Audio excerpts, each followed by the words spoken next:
Այս հաղորդման մեջ անդրադառնալու եմ 20-րդ դարի ընթացքում դաշնամուրային էտյուդի ժանրի զարգացմանը։ Սակայն հենց ժանրին անդրադառնալուց առաջ կցանկանայի գոնե մի քանի խոսքով ուրվագծել 20-րդ դարի դասական երաժշտության համայնապատկերը։ Հավանաբար ոչ միայն իմ, այլ նաև շատերի կարծիքով 20-րդ դարի ընթացքում դասական երաժշտության մեջ տեղի ունեցան բուռն և չափազանց բարդ զարգացումներ։ Ոճերը և կոմպոզիտորական տեխնիկաները շլացուցիչ արագությամբ հաջորդում էին իրար։ Իմպրեսիոնիզմ, էքսպրեսիոնիզմ, նեոկլասիցիզմ, մոդեռնիզմ, դոդեկաֆոն տեխնիկա, սոնորիստիկա, էլեկտրոնային երաժշտություն, մինիմալիզմ և այլն։ Այդ բոլոր ոճերի մեջ չափազանց բարդ է կողմնորոշվել։ Ոճերի հետ կապված են նաև տարբեր կոմպոզիտորների, իրարից չափազանց տարբեր մտածող երաժիշտների անուններ։ Սակայն ընդհանուր առումով 20-րդ դարի դասական երաժշտության պատմությունը կարելի է գոնե պայմանականորեն բաժանել 3 հիմնական հոսքի։ Առաջին հոսքը դա մոդեռնիզմն է, այսպես ասած չափավոր հեղափոխականությունը, մյուսը ավանգարդը և պոստավանգարդը։ Եվ այդ բոլոր երաժշտական ուղղությունները ոճերը կարելի է դասել այս կամ այն հոսքին։ Ընդհանուրը այդ հոսքերի ներսում հետևյալն էր։ Մոդեռնիզմը, ինչպես ասացի, չափավոր հեղափոխականությունը, իր հետ բերեց զանազան տարբեր նորագույն տեխնիկաներ, նորագույն հնչողություններ, ռիթմեր, գործիքավորումներ, երաժշտական ձևի նկատմամբ վերաբերմունք, սակայն նպատակ չուներ կազմաքանդելու դասական երաժշտության հիմնահիմքերը։ Մոդեռնիստական սիմֆոնիան էլի սիմֆոնիա է, դասական սիմֆոնիայի պես, միգուցե մասերի տարբեր քանակով կամ տարբեր ձևով իրար հաջորդող մասերով, ուրիշ ձևի, ուրեմն գործիքավորման կամ երաժշտական ձևի վերաիմաստավորմամբ, բայց հիմքը, թե ինչ է կազմում սիմֆոնիան որպես այդպիսին, մոդեռնիզմում մնաց անփոփոխ։ Նույնը մնացած բոլոր երաժշտական ժանրերի առումով։ Ավանգարդը, որը ձևավորվեց հիմնականում Երկրորդ աշխարհամարտից հետո, իր հիմքում ուներ այդ անզուսպ հեղափոխականությունը կամ երաժշտության հիմնահիմքերը նորոգելու, վերափոխելու, ինչու ոչ նաև հեղափոխելու ձգտումը։ Ավանգարդի մեջ այն ամենը, ինչ կապված է դասական ավանդույթի հետ, խորապես վերաիմաստավորված է, հատկապես այն ամենը, որը կապված էր նախորդ 19-րդ դարի երաժշտության հետ։ Մերժելով 19-րդ դարի երաժշտական զարգացումները, ավանգարդը նայում էր դեպի պատմական խորքը, ոգեշնչման աղբյուրներ էր փնտրում բարոկկո, ռենեսանս շրջանի երաժշտության մեջ և ամբողջությամբ վերաիմաստավորում է երաժշտության հիմքերը։ Նույնպես ավանգարդի համար շատ կարևոր էր նայել եվրոպական մշակույթից անդին, անդրադառնալով արևելքի կամ աշխարհի տարբեր ազգերի ուրեմն ավանդական երաժշտությանը և այդ ավանդույթների մեջ նույնպես փնտրել ոգեշնչում։ Եվ վերջապես 70-ական թվականներից մոտավորապես ի հայտ եկած պոստավանգարդը կարծես ինչ-որ մի համերաշխության ալիք էր 20-րդ դարի երաժշտության մեջ, որը կարծես կոչված լիներ ավանգարդի կոմպոզիտորներից և նրանց ստեղծած երաժշտությունից օտարված հանդիսատեսին նորից բերելու դասական երաժշտության ուղեծիր և պոստավանգարդի մեջ մենք կարող ենք տեսնել իհարկե ավանգարդի փորձը ձեռք բերված, բայց վերաիմաստավորված և կարծես հավասարակշռության մեջ բերված դասական երաժշտության սկզբունքների հետ։ Այսինքն պոստավանգարդը կարելի է դիտարկել որպես ինչ-որ առումով հետադարձ հայացք դեպի երաժշտության պատմության խորքը։ Անդրադառնալով հենց էտյուդի ժանրին, կարելի է փաստել, որ նշանակալից դաշնամուրային էտյուդներ են ստեղծվել հիմնականում կամ մոդեռնիզմի շրջանում, կամ ավանգարդի շրջանում։ Պոստավանգարդի շրջանը, որ ինչ-որ առումով խորհրդանշում էր երաժշտության պարզեցում, իսկ էտյուդի ժանրը կոչված էր երաժշտության բարդությունը վերհանելուն, կարծես այդ քանակի զգալի նշանակության դաշնամուրային էտյուդներ ի հայտ չբերեց նույն կերպով, ինչպես դա արեցին մոդեռնիզմը և ավանգարդը։ Եվ իհարկե այն ստեղծագործությունների մեծ մասը, որոնց մասին պետք է խոսվի այսօր, վերաբերում են երաժշտության 20-րդ դարի երաժշտության հենց այդ շրջաններին և հիմնականում գրված են մինչև 1970-ական թվականների վերջը։ Չնայած անդրադառնալու եմ նաև դրանից հետո գրված որոշ էտյուդներին։ Ես հիշատակեցի մի հասկացություն երաժշտական լեզու, երբ ասում էի, որ երաժշտական լեզուն բարդանում է և մշակվում են տարբեր նոր մոտեցումներ երաժշտության նկատմամբ, բայց այստեղ մի պնդում պետք է անեմ և դրանից հետո միայն անդրադառնամ էտյուդներին։ Պնդումը Արթուր Շնաբելինն է, որը 20-րդ դարի կարևորագույն դաշնակահարներից է։ Նա ասում էր, որ մենք հիմնականում երաժշտական լեզու հասկացությունը սխալ ենք օգտագործում, երբ ասում ենք օրինակ, այսինչ կոմպոզիտորի լեզուն սրտամոտ չէ ինձ, կամ այսինչ կոմպոզիտորի լեզուն հասկանալի կամ հասկանալի չէ ինձ համար։ Ըստ Արթուր Շնաբելի, երաժշտությունը մեկ լեզու է։ Եվ այդ մեկ լեզուն ունի տարբեր արտահայտչամիջոցներ։ Եվ անգամ եթե մենք գիտենք, քաչ ծանոթ ենք մի որևէ լեզվին, դա դեռ չի նշանակում, որ այս լեզվով գրված ցանկացած գրական ստեղծագործություն կամ առհասարակ ցանկացած ստեղծագործություն պետք է հավասարապես կարողանանք հասկանալ։ Չէ՞ որ եթե անգամ մենք գիտենք հայերեն կամ անգլերեն կամ ռուսերեն, ոչ բոլոր գրքերն են գրված այդ լեզուներով, որ հավասարաչափ հասկանալի և ընդունելի են մեզ համար։ Նույնը կարելի է ասել նաև 20-րդ դարի երաժշտության մասին։ Եվ 20-րդ դարի բոլոր զարգացումները իրականում ենթարկվում են այս մի մտքին և շարունակում են այս միտքը։ Ուստի բացառված չէ, որ 20-րդ դարում գրված բոլոր ստեղծագործությունների մեջ, այդ թվում նաև էտյուդների մեջ, մենք կարողանանք գտնել մեզ համար ավելի ընկալելի և պակաս ընկալելի ստեղծագործություններ, բայց գրելով էտյուդներ, մասնավորապես դաշնամուրային էտյուդներ, 20-րդ դարի կոմպոզիտորները հաճախ մեծ զարկ էին տալիս երաժշտության զարգացմանը, իրենց հետ բերում որոշակի նոր արարություններ և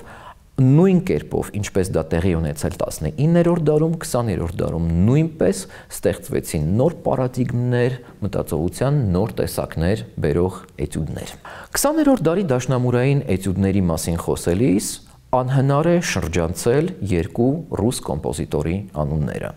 Մեկը Սերգեյ Ռախմանինովն է, մյուսը Ալեքսանդր Սկրյաբինը։ Ճիշտ է, Սերգեյ Ռախմանինովը իր էտյուդները ստեղծել է Սկրյաբինից հետո, որոշ էտյուդները անգամ Սկրյաբինի մահից հետո, միևնույն է ես կցանկանայի սկսել Ռախմանինովի էտյուդներից մի պարզ պատճառով։ Ռախմանինովը 20-րդ դարի այն կոմպոզիտորներից էր, որ շարունակում էր ներկայացնել և զարգացնել ռոմանտիկ երաժշտության ավանդույթը, որը ձևավորվել էր դեռ 19-րդ դարի ընթացքում։ Սա շատ հետաքրքիր երևույթ է։ Իրականում 20-րդ դարի երաժշտության բարդության մի մասը բխում է այն բանից, որ այդ բոլոր իմ ուրվագծած հոսքերը ոչ թե հաջորդել են իրար, վերջացավ մեկը, սկսվեց մյուսը, այլ հանդես են եկել շատ առումներով միաժամանակ։ Եվ միևնույն ժամանակ ապրող կոմպոզիտորները կարող էին բոլորովին տարբեր մտածելակերպեր ցուցաբերել իրենց ստեղծագործություններում։ Ռախմանինովը բացառություն չէր։ Նա իր դաշնամուրային էտյուդները ստեղծել է 1910-ական թվականներին, երբ արդեն գոյություն ունեին մեծ թվով մոդեռնիստական ուղղություններ և կոմպոզիտորները աշխատում էին երաժշտական լեզվի, այդ ճակերտավոր երաժշտական լեզվի մշակման ուղղությամբ, մինչդեռ Ռախմանինովը գոնե իր էտյուդների առաջին սերիայում հավատարիմ է մնացել ռոմանտիկ երաժշտությունից եկած որոշ սկզբունքներին։ Ասում էի էտյուդներ, միևնույն ժամանակ Ռախմանինովը իր էտյուդները անվանել է էտյուդ պատկերներ։ Ռուսերեն էտյուդը կարտինը, իսկ համաշխարհային հանդիսատեսին այդ էտյուդները ավելի հայտնի էր ֆրանսերեն էտյուդ տաբլո անվանմամբ։ Էտյուդ պատկերները Ռախմանինովը բաժանել է երկու օպուսների՝ օպուս 33 և օպուս 39։ Հետաքրքիրն այն բանն է, որ այդ օպուսների միջև անցավ մի քանի տարի և մտածելակերպը կոմպոզիտորի այդ մի քանի տարվա ընթացքում քիչ թե շատ լուրջ փոխվել է։ Օպուս 39 էտյուդ պատկերները գրված են շատ հատկանշական մի տարում, դա 1917 թվականն էր, երբ տեղի ունեցավ Ռուսաստանում հայտնի կոմունիստական հեղափոխությունը։ Ռախմանինովը անշուշտ անվանի դաշնակահար էր և անշուշտ ունի դաշնամուրի համար գրված մեծ թվով ստեղծագործություններ, որոնց մեջ լսելի է հենց այդ գործիքի ոգին։ Միևնույն ժամանակ հետաքրքիր է, որ էտյուդ պատկերներում Ռախմանինովը մտածում է քիչ թե շատ դաշնամուրի շրջանակից դուրս, ավելի սիմֆոնիկ, ավելի պատկերավոր, ավելի գործիքային։ Եվ այդ առումով պատահական չէ, որ 1930-ական թվականներին մեկ այլ կոմպոզիտոր, իտալացի Օտտորինո Ռեսպիգին, ստեղծել է այդ էտյուդներից մի քանիսի նվագախմբային տարբերակները, որոնք արտոնել է հենց Սերգեյ Ռախմանինովը, այսինքն Ռախմանինովը ի սկզբանե գիտեր, որ այս էտյուդներում նրա մտածողությունը ավելի սիմֆոնիկ է, քան դաշնամուրային։ Անվանումը հետաքրքիր է էտյուդ պատկերներ։ Մենք գիտենք, որ Ռախմանինովը նկատի է ունեցել յուրաքանչյուր առանձին էտյուդ գրելիս մտովի որոշակի պատկեր, լինի դա տեսողական պատկեր, թե լինի դա պատկեր, որ վերցված է ինչ-որ գրական ստեղծագործությունից։ Սակայն Ռախմանինովը միտումնավոր չի տվել յուրաքանչյուր էտյուդին առանձին անվանում, որպեսզի ոչ կատարողի, ոչ էլ ունկնդրի միտքը չուղղորդի որոշակի ուղղությամբ։ Ռախմանինովի համար կարևոր է մաքուր երաժշտությունը, մաքուր երաժշտության հնչողությունը, իսկ այն պատկերային աշխարհը, որից այդ երաժշտությունը ոգեշնչված է, պարտադիր չէ, որ ծանոթ լինի ոչ կատարողին, ոչ էլ ունկնդրին։ Էտյուդ պատկերները կարելի է համարել Ռախմանինովի ինչ-որ առումով ստեղծագործական լաբորատորիա։ Այդ առումով նա ավելի մոտ է ոչ թե Լիստի երաժշտությունից եկած սկզբունքին, այլ Շումանի երաժշտությունից եկած սկզբունքին։ Պարտադիր չէ, որ էտյուդները պարունակեն զգալի տեխնիկական բարդություններ, չնայած էտյուդ պատկերների զգալի մասը ունի երաժշտական բարդություններ, նախ եւ առաջ կատարողական, բայց այդ բարդությունները հանդես չեն գալիս որպես վարժություն ավելի խոշոր ստեղծագործության կատարմանը պատրաստ լինելու համար, այլ Ռախմանինովը կարելի է ասել յուրաքանչյուր ստեղծագործության, յուրաքանչյուր էտյուդ պատկերի մեջ ստեղծում է միայն տվյալ ստեղծագործության համար բնորոշ բարդությունը եւ զարգացնում այն տվյալ էտյուդի ընթացքում։ Դա ակնհայտ է հենց առաջին էտյուդից ի վեր, որը թեպետ տեխնիկապես այնքան էլ բարդ չէ, բայց այստեղ մենք առնչվում ենք մի բանի, որ շատ հազվագյուտ ենք տեսնում Ռախմանինովի երաժշտության մեջ, շարունակաբար, անընդհատ երաժշտական չափերի, մետրի փոփոխություն։ Այսինքն կոմպոզիտորը ինքն իր համար ստեղծում է այս բարդությունը եւ վարժվում այս բարդության տեխնիկական կատարմանը նախ եւ առաջ որպես կոմպոզիտոր, այլ ոչ որպես դաշնակահար։ Առավել եւս հետաքրքրական է օպուս 39 էտյուդ պատկերների երաժշտական լեզուն, սա թերևս Ռախմանինովի երբևէ գրած ամենափորձնական, ամենափորձարարական ստեղծագործությունն է,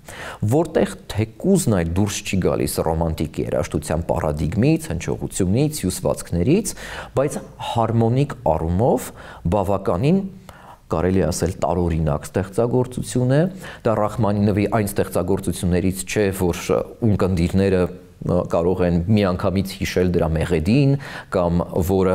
միանգամից հասանելի է օրինակ Դաշնամուրի երկրորդ կոնցերտի նման, այս երաժշտությունը պահանջում է մտքի աշխատանք եւ պատահական չէ, որ այս երաժշտությունը հենց այդպես էլ գրվել է։ Նախ Ռախմանինովը գրել է օպուս 39 էտյուդները Ալեքսանդր Սկրյաբինի մահից հետո, իսկ Սկրյաբինը հայտնի էր որպես շատ ավելի փորձարարական, շատ ավելի նորարարական կոմպոզիտոր, քան Ռախմանինովն էր։ Մյուս կողմից, հենց այդ ժամանակ երաժշտական ասպարեզում Ռուսաստանում հայտնվում է մեկ այլ կարևորագույն անուն, դա Սերգեյ Պրոկոֆիևն է։ Իսկ Սերգեյ Պրոկոֆիևը արդեն միանշանակ ոգեշնչված չէ ռոմանտիկ երաժշտության լեզվից, այլ ի սկզբանե արդեն մոդեռնիստ է եւ Ռախմանինովը կարծես այս էտյուդ պատկերներում որոշում է ընդհանուր հայտարարի բերել իր երաժշտության նախընտրած ռոմանտիկ լեզուն եւ այն հանգամանքը, որ երաժշտությունը մի տեղում չի դոփում, դասական երաժշտությունը շարունակում է զարգանալ եւ 20-րդ դարի ընթացքում հայտնվում են որոշակի ուղղություններ, որոնցից տեղյակ է Ռախմանինովը, իսկ Ռախմանինովը քաչ ցույց է տալիս իր տեղյակ լինելը այդ ուղղություններից, սակայն նախընտրում է միևնույն է անդրադառնալ 19-րդ դարավերջում ծագած եւ արմատավորված արտահայտչամիջոցներին։ Հենց այդ մասին են Ռախմանինովի էտյուդ պատկերները։ Մյուս կողմից Ռախմանինովից շատ ավելի շուտ գրված Ալեքսանդր Սկրյաբինի էտյուդները շատ ավելի նորարարական են, սակայն ինչ-որ առումով նաև կապված էտյուդի ավանդական մեկնաբանման հետ։ Սկրյաբինը չի դիտարկում էտյուդը որպես ստեղծագործական լաբորատորիա, այլ նետում է իր հայացքը դեպի ռոմանտիկ երաժշտության սկզբնավորումը, դեպի Ֆրիդերիկ Շոպենը, դեպի նույն Կարլ Չեռնին եւ վերցնում է նրանցից ժանրի տրամաբանությունը, լցնելով այդ տրամաբանությունը բոլորովին նոր երաժշտական նյութով եւ նոր մտածողությամբ։ Ինչի մասին է խոսքը։ Սկրյաբինի էտյուդները որպես կանոն կառուցված են մեկ կամ երկու որոշակի տեխնիկական բարդության շուրջ։ Դա կարող է լինել ակորդների կատարումը, կարող է լինել ձեռքերի լայն բացվածքը, կարող է լինել ինչ-որ ինտերվալների հաջորդականություններ, այսինքն նույն տրամաբանությունն է, որով որ գրված էին 19-րդ դարի էտյուդները, հատկապես Շոպենի էտյուդները։ Եվ ինչ խոսք Սկրյաբինի վաղ շրջանում, Սկրյաբինի ստեղծագործական վաղ շրջանում նա շատ է կապված եւ շատ է ոգեշնչված Շոպենի երաժշտությունից։ Մյուս կողմից, չնայած էտյուդները ինքնաբավ ստեղծագործություններ են Սկրյաբինի մոտ եւ կարող են կատարվել առանձին, դրանք նաեւ կարող են օգտագործվել Սկրյաբինի ավելի խոշոր ստեղծագործություններում, օրինակ սոնատներում, որոշակի տեխնիկական բարդությունները հաղթահարելու համար որպես վարժություն։ Եվ պատահական չէ, որ այս Սկրյաբինի յուրաքանչյուր էտյուդ պարունակում է միայն մեկ կամ երկու տեխնիկական խնդիր։ Միևնույն ժամանակ դրանք կատարյալ ստեղծագործություններ են, որոնք ունեն մեծ արտահայտչականություն եւ առանձին վերցրած մեծ գեղարվեստական արժեք։ Սկրյաբինի էտյուդները կարծես ցրված լինեն տարբեր օպուսներով։ Դրանք եւ վաղ օպուսներ են, օրինակ օպուս 8 էտյուդները, եւ ուշ օպուսներ, որտեղ մենք տեսնում ենք երաժշտական արտահայտչամիջոցների բոլորովին այլ ներկապնակ։ Սկրյաբինը որպես շատ ժամանակակից կոմպոզիտոր անընդհատ շարունակաբար իր ողջ ստեղծագործության ընթացքում զարգացնում է երաժշտության լեզվամտածողությունը, շարժվելով ռոմանտիկ երաժշտության մոդելներից դեպի 20-րդ դարի ամենափորձառական մոդելներ եւ աստիճանաբար շարժվում է դեպի դասական երաժշտության հիմնական հասկացությունից, տոնայնությունից աստիճանական հրաժարում, որը մենք կարող ենք տեսնել նրա օպուս 65 էտյուդներում։ Եթե ռոմանտիկ էտյուդները հաճախ կենտրոնացած էին որոշակի ինտերվալների շուրջ, օրինակ տերցիաներ կամ սեքստաներ, որը մենք կարող ենք տեսնել օրինակ Շոպենի կամ Չեռնիի էտյուդներում, այստեղ նույնպես կա նման մոտեցում, բայց Սկրյաբինը վեր է հանում այլ ինտերվալների նշանակությունը եւ հնչողությունը։ Օրինակ նոնան, որը օկտավայից ավելի լայն ինտերվալ է եւ պահանջում է ձեռքի մեծ բացվածք, որը անսովոր է ռոմանտիկ երաժշտության մեջ, որի համար ամենասովորական արտահայտչամիջոցը օկտավաների կասկադներն են, անընդհատ շարժումներ օկտավաներով Սկրյաբինը բացում է դա եւ օկտավան դարձնում է նոնա։ Մեկ այլ էտյուդում մենք կարող ենք տեսնել մեծ սեպտիմաների հաջորդականություն, այսինքն Սկրյաբինը վերցնում է, ուրեմն իր ուշադրության կենտրոնում է առնում մի որոշակի երաժշտական ինտերվալ եւ բացահայտում դրա գեղեցկությունը։ Ես հավատացած եմ, որ յուրաքանչյուր կոմպոզիտոր ունի իր ստեղծագործությունը բնութագրելու համար առավելագույնը սպիտանի բառեր կամ հասկացություններ։ Եվ եթե դա իրոք այդպես է, ապա Սկրյաբինի համար մի այսպիսի բանալի բառը կլիներ թռիչք։ Սկրյաբինը կենտրոնացած էր մեկ գաղափարի վրա։ Երաժշտությունը մետրի, շարունակական բաբախման կապանքներից ազատելու եւ թույլ տալու, որպեսզի երաժշտական միտքը անկաշկանդ ճախրի։ Այդ նպատակներին Սկրյաբինի գրեթե բոլոր ստեղծագործությունները կարծես ուղղված լինեն։ Սկրյաբինը իր ստեղծագործություններում հաճախ տալիս է շատ պատկերավոր, գունագեղ եւ անսովոր ցուցումներ կատարողի համար, որոնք պարզ չէ անգամ շատ հաճախ թե ինչպես պետք է կատարել։ Օրինակ, ինչպես անել այդպես, որպեսզի երաժշտությունը Սկրյաբինի հնչի ծիածանի նման։ Ինչպես նվագել, եւ այստեղ ես մեջբերում եմ հենց Սկրյաբինին, երկնային տարփանքով։ Մի բան, որը կատարողը պետք է նախ երևակայի եւ հետո փորձի գտնել դրա հնչողությունը։ Եվ հենց այստեղ է թերևս Սկրյաբինի թե էտյուդների, թե մնացած բոլոր երաժշտական ժանրերում գրված ստեղծագործությունների հիմնական բարդությունը։ Սկրյաբինը նաեւ բավականին հետաքրքիր կոմպոզիտոր էր մեկ այլ առումով։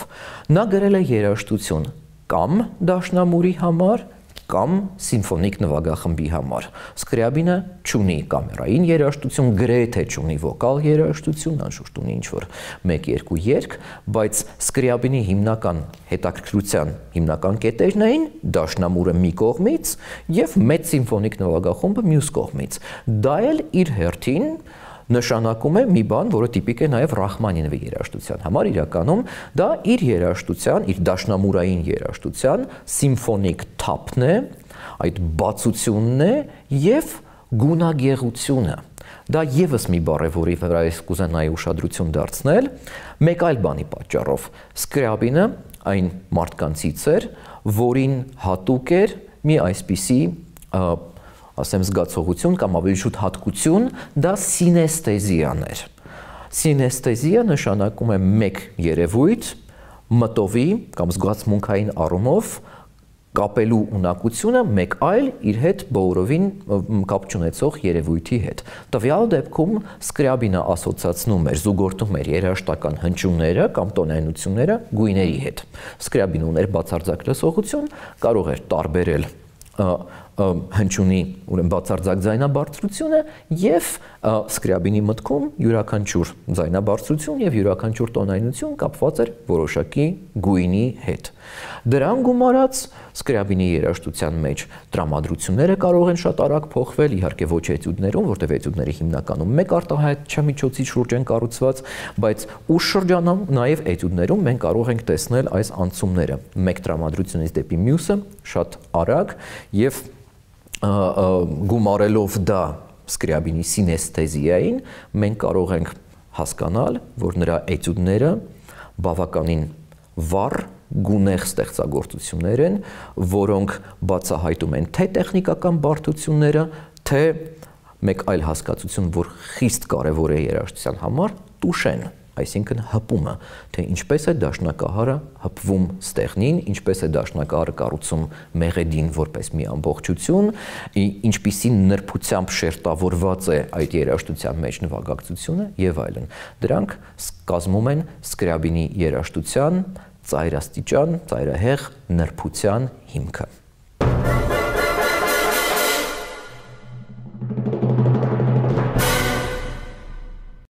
20-րդ դարի առաջին տասնամյակում ստեղծվեց մեկ այլ կարևորագույն էտյուդների շարք։ Դա Կլոդ Դեբյուսիի դաշնամուրային էտյուդներն էին, որոնք հանդես են եկել երկու տետրով, բայց շատ հաճախ կատարվում են որպես մեկ ամբողջական շարք։ Կլոդ Դեբյուսին գրեց իր դաշնամուրային էտյուդները կյանքի վերջին շրջանում։ Դեբյուսին մահացել է 1918-ին, էտյուդները գրված են մահվանից 3 տարի առաջ, 1915-ին, դա եւ Ալեքսանդր Սկրյաբինի մահվան տարին է եւ մի տարի, որտեղ իր գրեթե գագաթնակետին էր հասնում առաջին աշխարհամարտը։ Եվ Դեբյուսին, որպես ֆրանսիացի, իհարկե շատ մեծ զգացմունքներ ուներ պատերազմի դեմ եւ գրեց նաեւ հակապատերազմական ստեղծագործություններ, ընդ որում հենց այդ նույն 1915 թվականին։ Էտյուդները սակայն ոչ միայն որևէ կապ չունեն պատերազմի հետ, այլև Դեբյուսիի թերևս ամենանորարարական ստեղծագործություններն են եւ գուցե մասամբ հենց դրանով է պայմանավորված էտյուդի ժանրի ընտրությունը, չէ՞ որ նաև 19-րդ դարում կոմպոզիտորները, օրինակ Շոպենը, Շումանը եւ Լիստը իրենց ամենափորձառական ստեղծագործությունները գրել են նաև հենց էտյուդի ժանրում։ Դեբյուսիի էտյուդները շատ հետաքրքիր ստեղծագործություններ են։ Հետաքրքիր, որովհետև նա նայում է, ճակերտավոր, միանգամից դեպի տարբեր ժամանակաշրջաններ։ Իհարկե 20-րդ դար իր բոլոր թե հյուսվածքային, թե հարմոնիկ ձեռքբերումներով, իհարկե դա Շոպենի եւ Լիստի էտյուդների ավանդույթ է, բայց Դեբյուսին նայում է փոքր-ինչ դեպի ավելի հետ եւ մի այսպիսի ժպիտով իրոնիկ հայացք նետում նաեւ Կարլ Չերնիի էտյուդներին, որի մասին կարծես կոմպոզիտորները արդեն վաղուց մոռացել են ազատ ստեղծագործելով եւ Չերնիին համարելով կոմպոզիտոր, որը վարժություններից բացի թերևս ունակ չէր ստեղծելու որևէ մեկ այլ բան, իհարկե մենք գիտենք, որ դա այդպես չէ։ Դեբյուսիի էտյուդները այդ առումով այնքան տարբեր հղումներ ունեն, այնքան տարբեր հղումներ են պարունակում իրենց մեջ, որ նրանք կարծես սկսում են նմանվել պոստմոդեռնիստական մտածողության մեջ գրված ստեղծագործություններին։ Իհարկե Դեբյուսին բացարձակապես տեղյակ չէր, թե ինչ է պոստմոդեռնիզմը, բայց իր էտյուդներում այն նման նշույլներ, նման սերմեր այդ պոստմոդեռնի երաժշտական մտածողության արդեն կարելի է ինչ-որ առումով գտնել։ Դեբյուսին յուրաքանչյուր էտյուդին տալիս է անվանում, բայց այդ անվանումը ոչ թե իր պրելյուդների պատկերային անվանումներն են, այսինքն մի կերպար կամ մի բացահայտում, այլ դրանք 4 տեխնիկական անվանումներ են. էտյուդ 5 մատի համար, էտյուդ 8 մատի համար, էտյուդ տերցիաների համար, կվարտաների համար, օկտավաների համար, արպեջիոների համար, զարդանախշերի համար եւ այլն, այսինքն ինքը ուրվագծում է մի տեխնիկական բարդություն եւ գրում էտյուդ այդ տեխնիկական բարդության շուրջ։ Կարծես կարելի էր ակնկալել, որ երաժշտությունը կլինի զուտ վարժության պես մի բան, որտեղ կոմպոզիտորը արտահայտվում է ինչ որ առումով ավելի ժամանակակից լեզվով, բայց միևնույն է, ուրեմն դաշնակահարին տալիս է վարժության համար նյութ։ Բայց Դեբյուսիի ստեղծագործական մտածողությունը իհարկե երբևէ թույլ չէր տա նրան նման մի բանով զբաղվել, նման մի ստեղծագործություն գրել։ Փոխարենը Դեբյուսիի էտյուդները եւ ուրեմն ինքնաբավ ստեղծագործություններ են եւ ունեն իրոնիայի, որոշակի հեգնանքի հսկայական պաշարներ։ Սկսած հենց առաջին էտյուդից, որ նա անվանում է էտյուդ 5 մատի համար։ Բնականաբար էտյուդի մեջ, կատարման մեջ երկու ձեռքի 5 մատն էլ օգտագործված են, բայց այն երաժշտական պատկերները, ֆիգուրաները, որոնք օգտագործում է Դեբյուսին այդ էտյուդներում, այդ էտյուդի մեջ, ուրեմն պահանջում են միանգամից 5 մատի օգտագործում։ Եվ նա կարծես էլի նայելով դեպի հետ սկսում է էտյուդը ձախ ձեռքում, ահա այսպիսի հաջորդականությունից, սպիտակ ստեղների վրա, դո, ռե, մի, ֆա, սոլ, ֆա, մի, ռե, դո։ Կարծես ունկնդիրը պետք է պատրաստ լինի, որ հիմա լսելու է ձանձրալի վարժություն։ Բայց ահա միանգամից երկրորդ տակտում այս կանոնավորությունը դո, ռե, մի, ֆա, սոլ, ֆա, մի, ռե, դո ընդհատվում է աջ ձեռքով, որը ուրեմն գալիս է ձախ ձեռքից դեպի ներքև եւ նվագում կտրուկ լա բեմոլ նոտան, որը խախտում է այս սպիտակ ստեղների պարբերականությունը։ Դեբյուսին ունի նաև այսպես կոչված էտյուդ 8 մատի համար, այստեղ իրոք 8 մատերն են օգտագործված չեն ճկույթները, եւ դա մի հետաքրքիր բան ունի, հետաքրքիր հավանաբար պատճառ ունի, այստեղ Դեբյուսին նմանեցնում է դաշնամուրի նվագը տավղի նվագին, իսկ տավիղ նվագողները երբեք չեն օգտագործում ճկույթները, եւ բոլոր ակորդները, պասաժները պարունակում են միայն 8 մաթի հաջորդականություն։ Մեկ այլ էտյուդ, որը կոչվում է pour les agréments, որը թարգմանաբար նշանակում է զարդանախշերի էտյուդ կամ զարդանախշերի համար էտյուդ, մեկ այլ հետաքրքիր հետադարձ հայացք է բարոկկո շրջանի երաժշտությունը, այս բառը les agréments օգտագործվում էր հենց ֆրանսիական բարոկկոյի երաժշտության մեջ, որպես զարդանախշի, տրելի կամ մորդենտի կամ ֆորշլագի ուրեմն համար մի ընդհանրական մի բառ, եւ հետաքրքիրն ինչ է, բարոկկո շրջանում օգտագործում էին բազմաթիվ զարդանախշեր, բայց երբևէ բարոկկո շրջանի որևէ կոմպոզիտորի մտքով չէր անցնի էտյուդ ստեղծել, որպեսզի այդ զարդանախշեր կատարելու տեխնիկան կատարողը կարողանա կատարելագործել։ Դեբյուսին կարծես մի քանի դար հետո լրացնում է այդ ճակերտավոր բացը, այսինքն այստեղ կա որքան լրջություն, որքան լուրջ նպատակներ, լուրջ միտմոտեցում, որքան այստեղ կա երաժշտական բարձր արժանինքներով կամ ինքնաբավ նշանակությամբ ստեղծելու նպատակ, այնքանով էլ այստեղ կա ժպիտ եւ փոքրինչ իրոնիկ, բայց իհարկե քնքշանքով լի իրոնիկ վերաբերմունք անցյալի երաժշտության նկատմամբ։ 19-րդ դարի առաջին կեսում է ստեղծվել էտյուդների մեկ այլ կարևոր շարք, դա լեհ կոմպոզիտոր Կարոլ Շիմանովսկու դաշնամուրային էտյուդներն են, օպուս 33, նույն կերպ ինչպես Ռախմանինովի մոտ, օպուս 33 էտյուդներ դաշնամուրի համար։ Շիմանովսկին շատ հետաքրքիր կոմպոզիտոր է։ Շիմանովսկին լեհ է, իսկ լեհ երաժշտության մեջ իհարկե դոմինանտ ավանդույթ է դարձել արդեն 20-րդ դարասկզբում Շոպենի ավանդույթը։ Այսինքն յուրաքանչյուր լեհ կոմպոզիտոր, կարծես ուրեմն երաժշտություն էր գրում գոնե 20-րդ դարասկզբում Շոպենի երաժշտության պրիզմայով։ Դա ազգային ավանդույթ էր դարձել արդեն եւ իհարկե լեհ կոմպոզիտորից թե երկրի ներսում եւ թե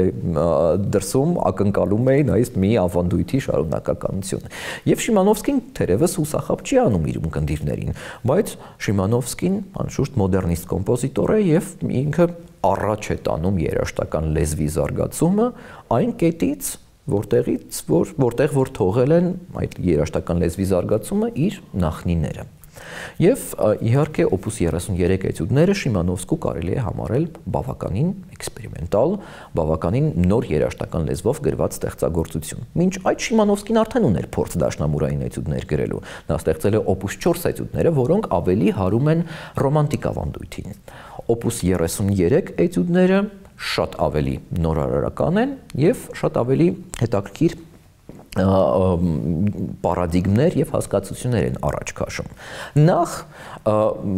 տարօրինակ է, երբևիցե այսպիսի բան չի եղել էտյուդների հավաքածուներում, երբ կոմպոզիտորը պարտադրի կատարողին իր մի այսպիսի ցուցում անի յուրաքանչյուր էտյուդից հետո ատակ կա։ Դա նշանակում է, որ յուրաքանչյուր մի հաջորդ էտյուդ պետք է անմիջապես շարունակի նախորդին։ Այսինքն ընդունված չէ այս շարքի էտյուդները կատարել առանձին, ինչպես դա կարող է լինել օրինակ Ռախմանինովի կամ Սկրյաբինի կամ Դեբյուսիի դեպքում, այլ էտյուդները պարտադիր պետք է կատարվեն որպես մի ամբողջական շարք։ Շիմանովսկու էտյուդները իրականում շատ փոքրիկ են, յուրաքանչյուրը մի փոքր երաժշտական պատկեր է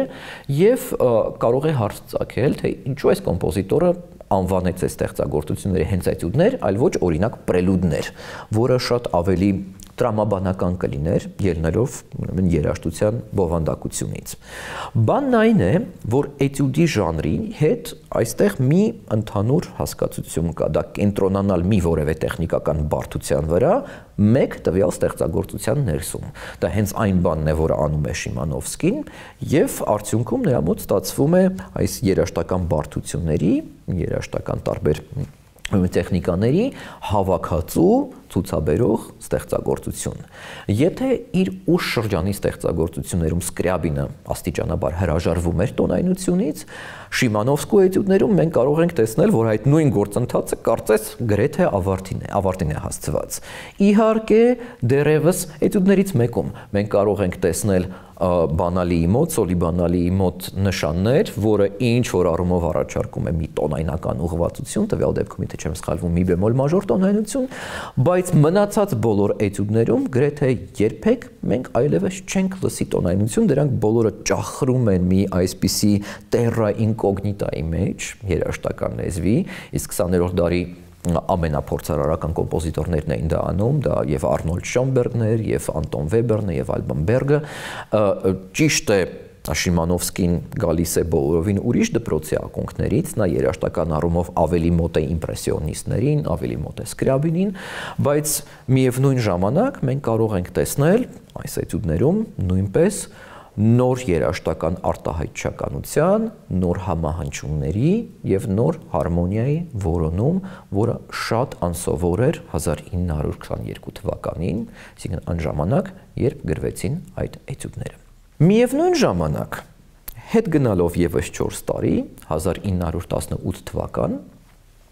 կարող ենք հանդիպել մեկ այլ էտյուդների, շատ հետաքրքիր էտյուդների շարքի, տվյալ դեպքում փոքր շարքի, որ պարունակում է միայն 3 էտյուդ,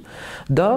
հունգարացի կոմպոզիտոր Բելա Բարտոկի էտյուդներն են, որոնք արդեն միանշանակ մոդեռնիստական են եւ ցուցաբերում են մեկ այլ բոլորովին նոր մոտեցում երաժշտության նկատմամբ։ Բելա Բարտոկը մեծ կոմպոզիտոր, 20-րդ դարի կարևորագույն կոմպոզիտորներից մեկն է եւ նաեւ կարևորագույն դաշնակահարներից։ Ինքը ուներ արդեն բավականին զարգացած դաշնակահարի կարիերա, իսկ որպես դաշնակահար ինքը մեծացել է եւ կայացել է 19-րդ դարի երաժշտության կատարման վրա, մասնավորապես Ֆերենց Լիստի երաժշտության կատարման վրա, մենք գիտենք, որ Բարտոկը 20-րդ դարի կարևորագույն դաշնակահար վիրտուոզներից էր, եւ այս ամենը մի ակնթարթում փոխվում է, երբ նա 1900-ական թվականներին պատահաբար լսում է մի գեղչկական երգ, հունգարական ժողովրդական երգ, որ իր մանկության դայակն է երգում։ Նա հետաքրքրվում է, ասում է, սա ինչ երգ է։ Երբ պարզվում է, սա հունգարական է, նա հասկանում է, որ նա հունգարական երաժշտությունից ոչ մի բան չգիտի, որովհետև հունգարական երաժշտության մասին պատկերացումները 19-րդ դարում, անգամ Լիստի կողմից, բոլորովին այլ պատկերացումներն էին, քան այն, ինչ Բարտոկը որպես էթնոերաժշտագետ սկսեց բացահայտել իր ուսումնասիրության ընթացքում։ Այսինքն Բարտոկը գրեթե թողնում է իր դաշնակահարի կարիերան, ճիշտ ենք, շարունակում է նվագել, կատարումներով հանդես գալ, բայց իր հիմնական անելիքը դառնում է ֆոլկլորի բացահայտումը։ Եվ հենց այս ֆոլկլորի հիման վրա, ինչպես նաև 20-րդ դարի մոդեռնիստական տենդենսների վրա, որ Բարտոկը կառուցում է բավականին կուռ երաժշտական պարադիգմ, որ սկսում է ուրեմն պրակտիկ երաժշտության օրինակներով իրագործել իր ստեղծագործություններում։ Եվ այդ առումով Բարտոկի 3 էտյուդները 18 թվականին գրված բացառություն չեն, դրանք բացահայտում են նոր երաժշտական լեզվամտածողություն, որը մոդեռնիստական է։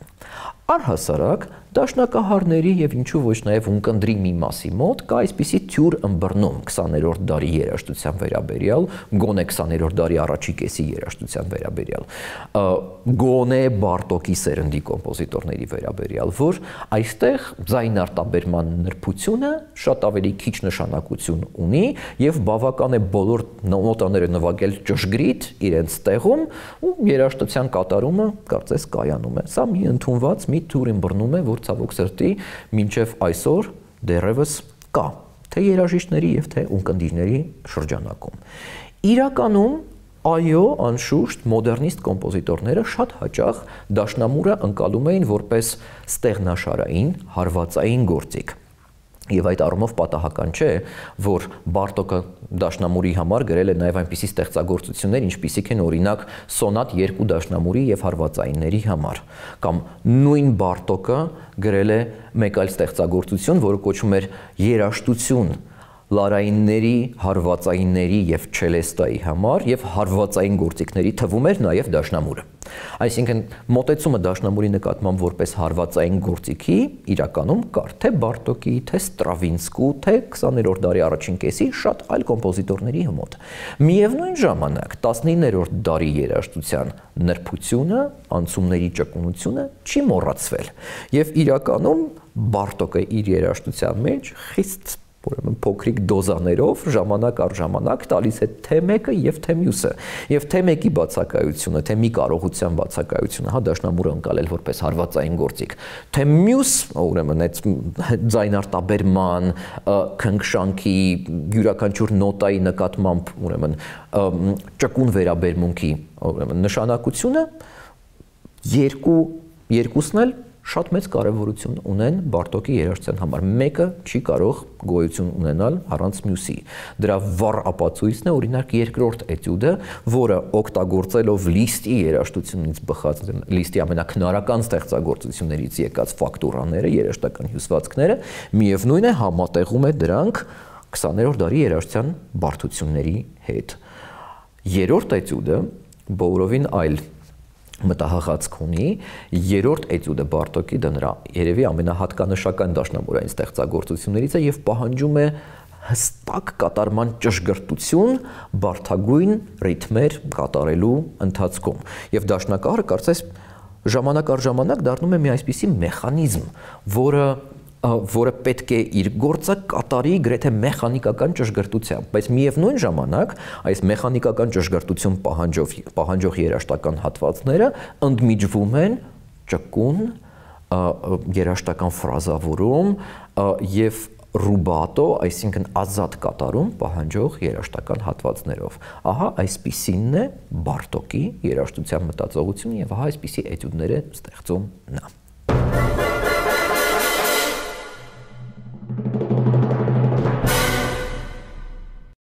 Ավանգարդը, որը ինչպես ասացի, հիմնականում ծնունդ է առել երկրորդ աշխարհամարտից հետո, իր հետ գոնե սկզբնական շրջաններում բերեց նախորդ դարի երաժշտական մտածողության մոռացումը։ Եվ այդ երաժշտական մտածողության հետ միասին նաև կարծես վերանում է անդրադարձը 19-րդ դարի երաժշտական ժանրերին։ Չնչին բացառություններով մինչև 1970-ական թվականները լուրջ դաշնամուրային էտյուդներ որպես այդպիսիք չեն ստեղծվում, բայց էտյուդ բառը սկսում է վերագրվել նոր երաժշտական ժանրերում կոմպոզիտորների կատարած առաջին քայլերին, օրինակ էլեկտրոնային երաժշտության մեջ կամ այսպես կոչված կոնկրետ երաժշտության մեջ, որը երաժշտություն է, որը հյուսված է նախապես ձայնագրված ինչ-որ աղմուկներից կամ հնչյուններից, որ տարածվել է 1940-ական թվականներին Ֆրանսիայում։ Պիեր Շեֆերը եւ Պիեր Անդրին ֆրանսիացի կոմպոզիտորներ ստեղծում են մի այսպիսի ստեղծագործություն, որ կոչվում է երկաթգծի էտյուդ, որը կարված է, ստեղծված է տարբեր ուրեմն երկաթուղային հնչողությունների համակցություններից։ Էտյուդներ է գրում Շտոքհաուզենը որպես ներածություն իր էլեկտրոնային երաժշտության մեջ, այսինքն էտյուդը կարճ ժամանակով գրեթե դադարում է լինել դաշնամուրային ստեղծագործություն, այլ էտյուդ բառը սկսում է վերագրվել այլ ժանրերում կամ այլ արտահայտչամիջոցներով ստեղծված երաժշտությանը։ Միևնույն ժամանակ, նույն 1940-ական թվականների վերջում ստեղծվում է հատկանշական էտյուդների մեկ այլ շարք, դրանք ֆրանսիացի կոմպոզիտոր Օլիվիե Մեսսիանի 4 ռիթմական էտյուդներն են։ Մեսսիանը հետաքրքիր կոմպոզիտոր էր։ Մի կողմից նա շատ ավանգարդիստների ուսուցիչն էր եւ ոգեշնչման աղբյուր։ Եվ մենք կտեսնենք, որ հենց այս էտյուդները, որ նա ստեղծել է 40-ականների վերջում, ծառայել են ավանգարդիստների համար, Բուլեզի, Շտոքհաուզենի, Բերիոյի եւ շատ այլ կոմպոզիտորների համար որպես ոգեշնչման աղբյուր։ Մյուս կողմից Մեսսիանի լեզվամտածողությունը արմատավորված է անցյալի երաժշտության մեջ, նա գիտի թե ինչ է անցյալի եվրոպական երաժշտությունը, մասնավորապես կաթոլիկ երաժշտությունը, ինչ է իմպրեսիոնիզմը 20-րդ դարի սկզբի, ինչ է արտաեվրոպական մշակույթների երաժշտություն եւ այդ բոլորը համակցում է մի ուրեմն այսպիսի տեսլականի մեջ։ Մեսսիանը համարում էր մի բան շատ հետաքրքիր, Մեսսիանը ասում էր, որ կա երկու տեսակի երաժշտություն՝ ռիթմիկական երաժշտություն եւ մետրական երաժշտություն։ Ռիթմիկական երաժշտությունը այն երաժշտությունն է, որը գործածում է ճկուն ռիթմերը, որտեղ ռիթմերը կախված չեն երաժշտական պուլսի բաբախման մետրի հետ, որտեղ ռիթմը հնարավորինս ազատ է։ Այդ առումով նա ասում է, որ ռիթմիկական երաժշտության ամենավառ օրինակը օրինակ հնդկական ավանդական երաժշտությունն է, կամ ցանկացած մի երաժշտություն, որը ռիթմի առումով ազատ եւ ճկուն է, հա, սկրյաբինի երաժշտություն օրինակ ինքը հաստատ կհամարեր ռիթմիկական երաժշտություն։ Մյուս կողմից մետրական երաժշտություն, դա այն երաժշտությունն է, որը կախված է ռիթմի, մետրի պարբերական բաբախման հետ, որտեղ ռիթմը եւ մետրը հանդես են գալիս որպես իրար համարժեքներ։ Դա կլինի օրինակ զինվորական մարշերը, դա կարող է լինել օրինակ ռոք երաժշտության որոշակի տեսակները, անգամ Բախի պոլիֆոնիկ ստեղծագործությունները, որտեղ ռիթմը համապատասխան է, հստակ համապատասխան է մետրի բաբախման։ Եվ Մեսսիանը նպատակ է դնում ստեղծել ռիթմիկական, այլ ոչ թե մետրական երաժշտություն։ Եվ իր այս 4 էտյուդներում նա շարունակաբար բացահայտում է հենց դա։ Առաջին եւ 4-րդ էտյուդը համապատասխանաբար կոչված են Il de feu, որը թարգմաներեն նշանակում է կրակե կղզի, կրակե կղզի 1 եւ կրակե կղզի 2, այստեղ նա բացահայտում է ուրեմն Հնդկաստանից եւ Ինդոնեզիայից եկած երաժշտության ռիթմերը, ընդ որում Մեսսիանը մի այսպիսի հասկացություն ունի ռիթմ non rétrogradable, որ նշանակում է ոչ շրջադարձելի ռիթմեր, դրանք ռիթմիկական պալինդրոմներ են, իսկ պալինդրոմը դա այն բառն է կամ արտահայտությունն է, որ սկզբից դեպի վերջ եւ վերջից դեպի սկիզբ կարող է ընթերցվել նույն ձևով։ Նույն ձևով այդ ոչ շրջադարձելի ռիթմերը Մեսսիանի երաժշտության մեջ, դրանք այն ռիթմիկական պատկերներն են, որոնք երկու կողմից սիմետրիկ են եւ ընթերցվում են միևնույն ձևով, սկզբից դեպի վերջ, թե վերջից դեպի սկիզբ։ Այն հենց այսպիսի ռիթմեր են նա բացահայտում իր այդ առաջին եւ 4-րդ էտյուդում, ինչու ոչ նաեւ նեմ ռիթմիկ կամ ռիթմական նևմաներ, ռիթմական խազեր 3-րդ էտյուդում, իսկ ահա 2-րդ էտյուդը, որը Մեսսիանը ընկալում էր ինքն իր համար որպես մի վախանցիկ տեխնիկական վարժություն, իզեն են վերցնում իր աշակերտները, ավանգարդի գրեթե բոլոր կոմպոզիտորները եւ ստեղծում մի ամբողջ նոր կոմպոզիտորական տեխնիկա հիմնվելով այդ երկրորդ էտյուդի վրա, որը կոչվում է mode de valeur et d'intensité կամ հայերեն տևողությունների եւ ուժգնությունների ձայնակարգեր։ Ինչի մասին է խոսքը։ Մեսսիանը վերցնում է Շոմբերգի եւ Վեբերնի երաժշտությունից եկած մի գաղափար, դա դոդեկաֆոն տեխնիկայի գաղափարն է, այսինքն 12 հնչյունը, խրոմատիկ գամմայի 12 հնչյունը որոշակի հերթականությամբ դասավորելը եւ դրանց տարբեր պերմուտացիաներից, տարբեր վերադասավորումից երաժշտություն ստեղծելը եւ մի քայլ առաջ է գնում։ Ինքը ստեղծում է շարք ոչ միայն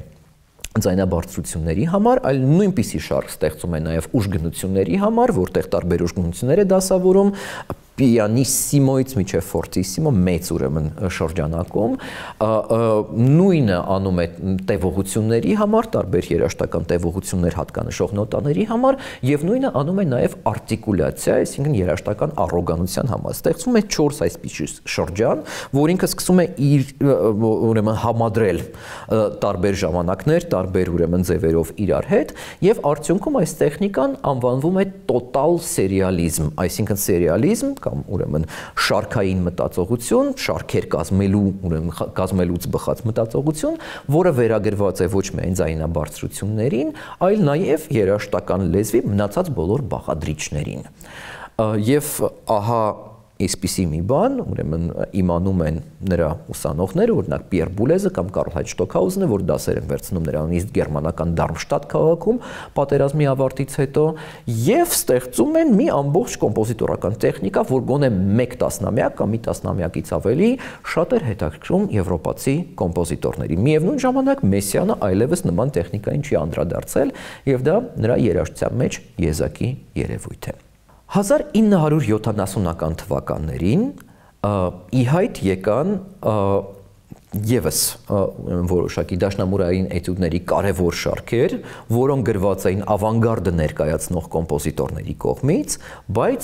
մեկ անգամ եւս, ինչպես դա արդեն, ինչպես հասկացանք, դա բավականին ընդունված էր, երաժշտության մեջ վերաիմաստավորում եւ նորովի էին մոտենում մի հատ ամբողջ ուրեմն երաժշտական մտածողությանը։ Եվ այսպիսի մի կարևոր շարք, որը հսկայական տեղ ունի այսօր դաշնամուրային ռեպերտուարում, դա հունգարացի կոմպոզիտոր, էլի հունգարացի կոմպոզիտոր, հունգարացիները էտյուդներ շատ են գրել լիստից ի վեր, հունգարացի կոմպոզիտոր Գյորջ Լիգետի դաշնամուրային էտյուդներն են։ Երբ մենք խոսում ենք դաշնամուրային ռեպերտուարի մասին, հիմնականում հիշատակում ենք անցյալի, այսինքն հեռավոր անցյալի երաժշտություն, որ ստեղծվել է լավագույն դեպքում մինչև 20-րդ դարի կեսը։ Եվ 20-րդ դարի երկրորդ կեսում ուրեմն գրված ստեղծագործությունները այլևս կարծես ռեպերտուարային չեն եւ հայտնվում են շատ հաճախ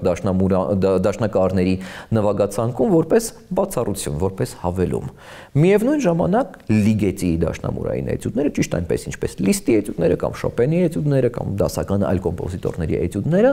կարևոր հիմնական տեղ զբաղեցրեցին դաշնակահարների նվագացանկում մի բանի պատճառով, որ նրանք այնքան ավանգարդ են, որքան էլ դասական։ Լիգետին հետաքրքրագույն կոմպոզիտոր էր, հավանաբար 20-րդ դարի երկրորդ կեսի ամենակարևոր կոմպոզիտորներից մեկը։ Ձևավորվելով որպես կոմպոզիտոր Հունգարիայում, վերապրելով երկրորդ աշխարհամարտը հենց այդ երկրում եւ տեսնելով կոմունիստների գալը իշխանության Հունգարիայում, Լիգետին երազում էր հնարավորինս արագ դուրս գալ Հունգարիայից եւ ուսումնասիրել այն երաժշտությունը, որը հետաքրքրում էր արևմտաեվրոպացիներին։ Դա նրան հաջողվում է 1950-ական թվականների կեսերին, նա դառնում է եվրոպական ավանգարդի առաջատար կոմպոզիտորներից մեկը, գրում է երաժշտություն, որի մասին մենք հաճախ ասում ենք, որ նա անդրադառնում է երաժշտական սոնորիստիկային, այսինքն երաժշտության մեջ շերտավորմանը, երաժշտության ուրեմն տեմբրի եւ ուրեմն հնչողությունների կարեւորությանը եւ շատ հաճախ անտեսում է դասական երաժշտության հիմնարար հասկացություններ, օրինակ հարմոնիան կամ մեղեդին, հա։ Սոնորիստական երաժշտության մեջ մենք շատ հաճախ կարող ենք լսել միևնույն հնչյունի տարբեր երանգավորումներ կամ հնչյունների խիտ համակցություններ, որոնք կոչվում են կլաստերներ, հնչյունային կլաստերներ։ Մենք կարող ենք տեսնել ուշադրություն, որը տրված է տեմբրային համակցություններին, բայց չեն կարող տեսնել մեղեդիներ եւ ուրեմն դասական երաժշտության այլ ուրեմն նմանակ մոդելներ։ Լիգետին զբաղվում էր սոնորիստիկայով բավականին երկար, բայց 1970-ական թվականներին նրա մտածողությունը փոխվում է եւ այս փոփոխության պատճառը շատ հետաքրքիր պատճառ է։ Նա վերջապես կարողանում է ձեռք բերել դաշնամուր։ Այսինքն, եթե առաջ նա իր երաժշտությունը երևակայում էր լսողությամբ, 70-ական թվականներին նա վերջապես Համբուրգ քաղաքում ապրելով եւ դասավանդելով կարող է փորձել այն հնչողությունները, որոնք ուրեմն նա կարծես երևակայում է իր մտքում եւ դա մեծ նշանակություն է ունենում իր երաժշտական մտածողության համար եւ դաշնամուրային էտյուդները, որ սկսում է գրել այն ժամանակվանից, դրա վառ վկայությունն են։ Լիգետին իր դաշնամուրային էտյուդները գրեց 3 տետրով, ընդ որում առաջին 2 տետրերը ավարտուն են, իսկ երրորդը անավարտ, որը ցավոք սրտի կոմպոզիտորի մահվան պատճառով անավարտ է մնացել։ Այդ առումով մի այսպիսի զուգահեռ է գալիս, դա Ֆրիդերիկ Շոպենի էտյուդներն են, որը նույնպես գրեց 2 օպուս, 2 մեծ տետր եւ 1 3 էտյուդից բաղկացած անավարտ օպուս, որը թերևս պլանավորել էր ավարտել, բայց չի հասցրել ավարտի հասցնել։ Լիգետին գերագույն ինտելեկտուալ կոմպոզիտորներից էր։ Նրան հետաքրքրում էր ամեն ինչ։ Նրան հետաքրքրում էր եվրոպական երաժշտության անցյալը, հատկապես միջնադարյան երաժշտությունը։ Նրան հետաքրքրում է աշխարհի տարբեր ավանդույթներից եկած երաժշտությունը, մասնավորապես Բանդա Լինդա ցեղախմբի աֆրիկական երաժշտությունը, որ ինքը բացահայտում է 70-ական թվականներին, եւ Լիգետին հետաքրքրում է նաեւ արտաերաժշտական մի շարք երևույթներ, եւ 70-ական թվականներին նա շատ հետաքրքրված էր գիտությամբ եւ գիտության այսպիսի ուրեմն երաժշտական մարմնավորմամբ։ Հատկապես նրան հետաքրքրում էր 3 երևույթ։ Առաջին երևույթը դա ֆրակտալներն են, ֆրակտալ երկրաչափությունը, Ֆրակտալ երկրաչափությունը դա այնպիսի պատկերների երկրաչափությունն է, որտեղ յուրաքանչյուր միկրոպատկեր եւ մակրո ընդհանուր պատկեր կարծես վերարտադրում են իրար տարբեր մակարդակներով։ Սովորաբար ասում են, որ ֆրակտալ երկրաչափության լավագույն մարմնավորումը կլիներ նայել ծաղկակաղամբին եւ տեսնել ինչպես յուրաքանչյուր փոքրիկ մի ծաղիկ ծաղկակաղամբի մեջ վերարտադրում է ընդհանուրի ձևը։ Նույն մտածողությունն նա փորձում է իր դաշնամուրային էտյուդներում։ Լիգեցին հետաքրքրում է մեկ այլ հետաքրքիր երևույթ, որը կոչվում է butterfly effect կամ թիթեռնիկի էֆեկտը, այսինքն երբ մի փոքրիկ փոփոխություն մեծ ազդեցություն է ունենում հետագայում։ Դա օդերևութաբանությունից եկած հասկացություն է, երբ մի փոքրիկ անճշտություն, ուրեմն եղանակի, ուրեմն ջերմաստիճանի հաշվարկներում կարող է բերել ահագնացող ավելի մեծ փոփոխությունների հաջորդ օրերի, ուրեմն ջերմաստիճանը կանխատեսելիս կամ հաշվարկնելիս։ Լիգեցին հետաքրքրում է նաև քաոսի տեսությունը, թե ինչպես են մասնիկները կամ ինչպես տարբեր երևույթներ իրենց պահում, ուրեմն կարծես որ թվում է կարծես քաոտիկ է, բայց իրականում մի շատ ավելի բարդ կազմակերպվածություն ունի։ Եվ այդ բոլոր ուրեմն երևույթները Լիգեցին դնում է իր դաշնամուրային էտյուդների մեջ։ Լիգեցի դաշնամուրային էտյուդներից յուրաքանչյուրը ունի առանձին վերնագիր։ Այդ առումով նա այդքան էլ տարբեր չէ օրինակ Լիստի երաժշտությունից, բայց մյուս կողմից այդ վերնագիրները զտվել են եւ անցել են երկար ընտրություն եւ փոփոխությունների երկար ճանապարհ, այսինքն կոմպոզիտորի համար իրականում կարելի է ասել, որ այնքան էլ կարեւոր չէ թե ինչպես կվերնագրվի տվյալ էտյուդը, կարեւոր է այն տեխնիկական հնարը, որ կոմպոզիտորը այս էտյուդի մեջ բացահայտում է եւ այն կոմպոզիցիոն լուծումը, որը նա տալիս է տվյալ էտյուդին։ Եվ հատկապես օրինակ հատկանշական էտյուդներից է ամենաառաջին էտյուդը այդ շարքի, որը կոչվում է Դեզոտրը, որը պատկերված է իմ շապիկի վրա եւ մենք կարող ենք տեսնել այս էտյուդի նոտագրությունը։ Այստեղ մի շատ հետաքրքիր բան է տեղի ունենում։ Մենք կարող ենք տեսնել, որ ձախ ձեռքը նվագում է միայն սև ստեղների վրա եւ այստեղ տեսնում ենք, այսինքն եթե դա երևա 5 դիեզ, 5 նշան, որը որ նշանակում է, որ մենք այստեղ սև ստեղների վրա ենք լինելու, միևնույն ժամանակ ուրեմն աջ ձեռքը նվագում է միայն սպիտակ ստեղների վրա։ Կարող ենք տեսնել մի այսպիսի հետաքրքիր ուրեմն կոմպոզիտորական մտահղացք։ Երաժշտությունը սկսվում է այն բանից, որ երկու ձեռքերում ակցենտները տեղի ունենում միևնույն ժամանակ։ Մենք տեսնում ենք 3 նոտա եւ 5 նոտա։ Այսպիսի պատկեր, շատ արագ իհարկե, որը սկզբից երկու ձեռքերում գնում է համընթաց։ Հետո մենք տեսնում ենք մի բան, որ ձախ ձեռքում հայտնվում է մեկ ավելորդ նոտա։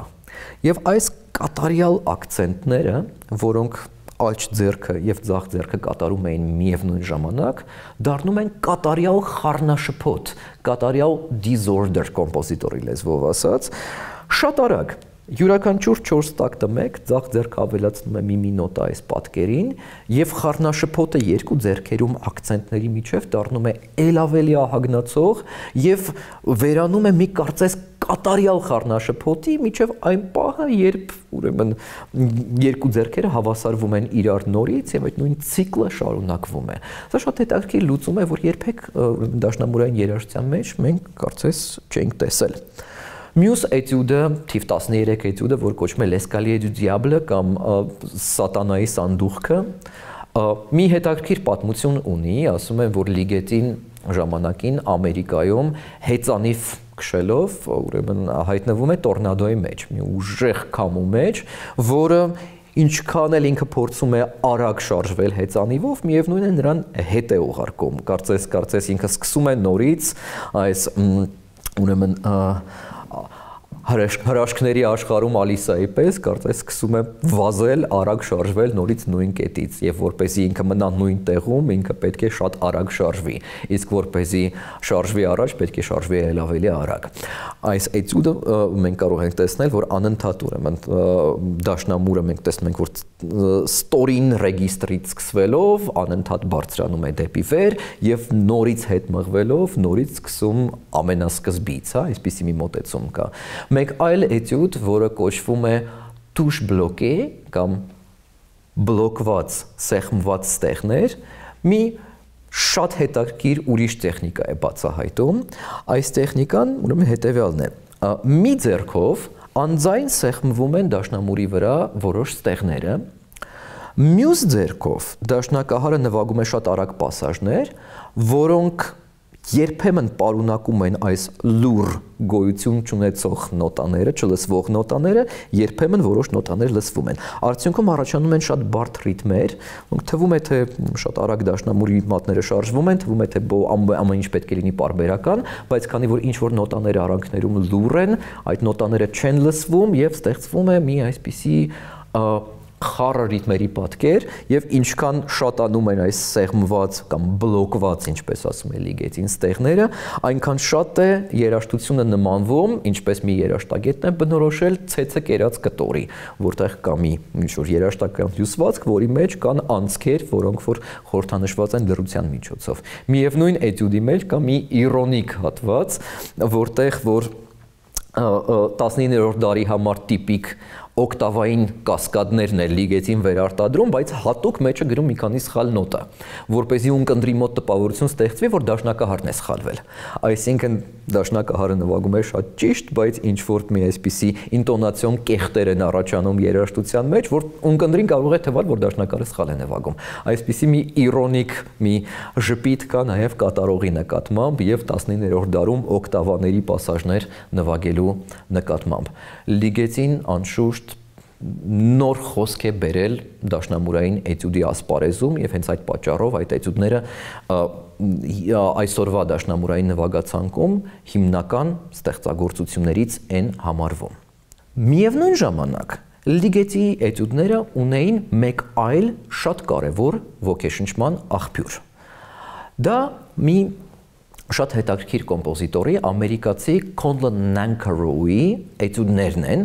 որոնց գոյության մասին Լիգետին իմացել է հենց 1970-ականներին եւ շատ առումներով պարտական է Nancarrow-ի երաժշտական մտածողությանը։ Ինչի մասին է խոսքը։ 20-րդ դարում կային կարելի ասել երկու տեսակի կոմպոզիտորներ։ Նրանք mainstream կոմպոզիտորներն էին, որոնք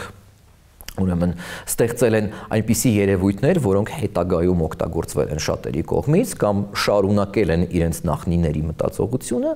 եւ այն կոմպոզիտորներն էին, որոնք որևիցե ավանդույթին չէին պատկանում եւ կարծես զրոյից ստեղծել են, կարծես վակուումի մեջից ստեղծել են իրենց երաժշտական մտածողությունը։ Ահա այսպիսի կոմպոզիտորներից էր Conlon Nancarrow-ն, որ լայնորեն հայտնի չէր մինչև 20-րդ դարի վերջերը, երբ նրա երաժշտությունը բացահայտվեց։ Nancarrow-ն բացի կոմպոզիտոր լինելուց նաև ջազային շեփորահար էր, նվագում էր ջազ։ Nancarrow-ն իր հայացքներով կոմունիստ էր, ուստի մի պահ եկավ, որ նա ստիպված եղավ լքել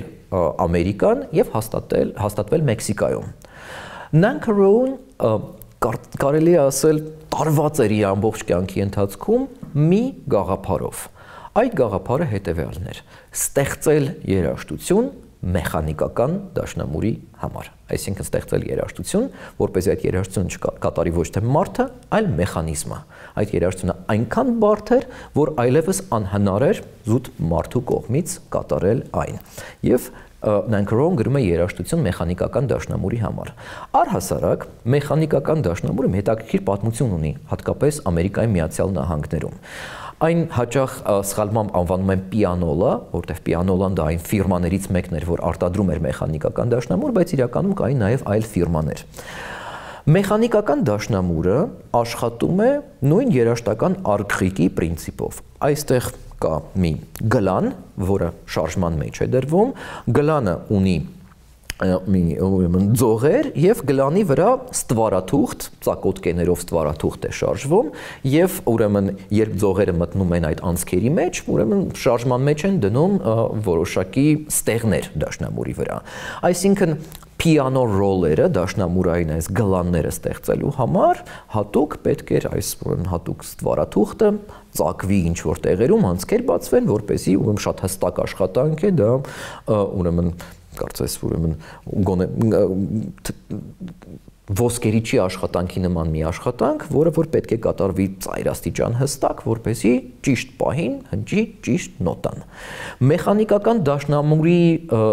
թերությունը այն է, որ այն չէր կարող վերարտադրել տարբեր դինամիկաներ եւ որ յուրաքանչյուր կատարման, ճակերտավոր կատարման ժամանակ երաժշտությունը կհնչի նույն ձևով։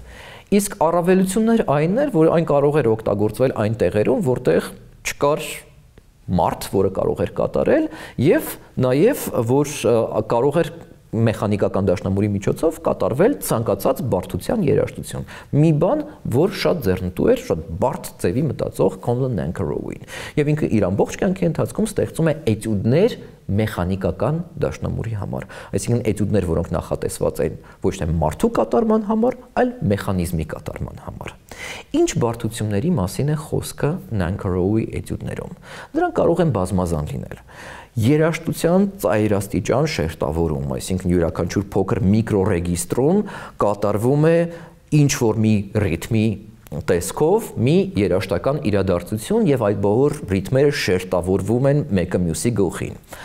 Nancarrow-ի սիրելի արտահայտչամիջոցը կամ սիրելի երաժշտական ձևն էր կանոնը, երբ մտնում են տարբեր ձայներ, տարբեր ժամանակ կատարելով նույն բանը, բայց նա հասցնում է կանոնը կատարելության, այսինքն ոչ միայն տարբեր նոտաներից է հնչում նույն մեղեդին կամ նույն երաժշտական դարձվածքը, այլ միևնույն երաժշտական դարձվածքը հնչում է տարբեր արագություններով միաժամանակ։ Մի բան, որը կենթանի դաշնակահարը, մի դաշնակահարը շատ դժվար կարող է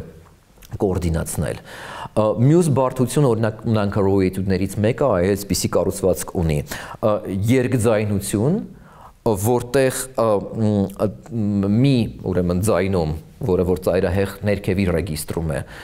ուրեմն երաժշտությունը սկսում է շատ արագից եւ աստիճանաբար շատ աստիճանաբար դանդաղում է, միևնույն ժամանակ վերևի ռեգիստրում կատարվում է հակառակը, հա, եւ ստեղծագործության ուղիղ մեջտեղում այդ երկու երաժշտական գծերը միևնույն տեմպով են եւ նորից սկսում են բաժանվել իրարից։ Դա մի բան է, որ կենթանի դաշնակահար, մարդ դաշնակահարը իրեն այլևս չի կարող թույլ տալ, բայց կարող է իրեն թույլ տալ մեխանիզմը։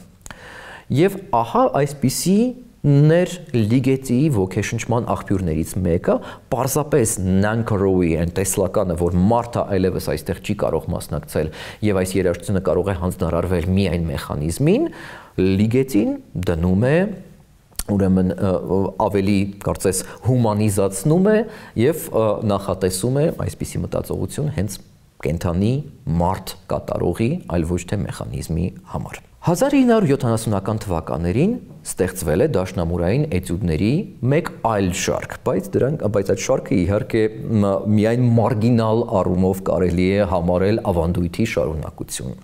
Խոսքը մեկ այլ ամերիկացի կոմպոզիտոր Ջոն Քեյջի դաշնամուրային էտյուդների մասին է, որոնք կոմպոզիտորը անվանել է էտյուդոստղալ կամ հարավային կիսագնդի էտյուդներ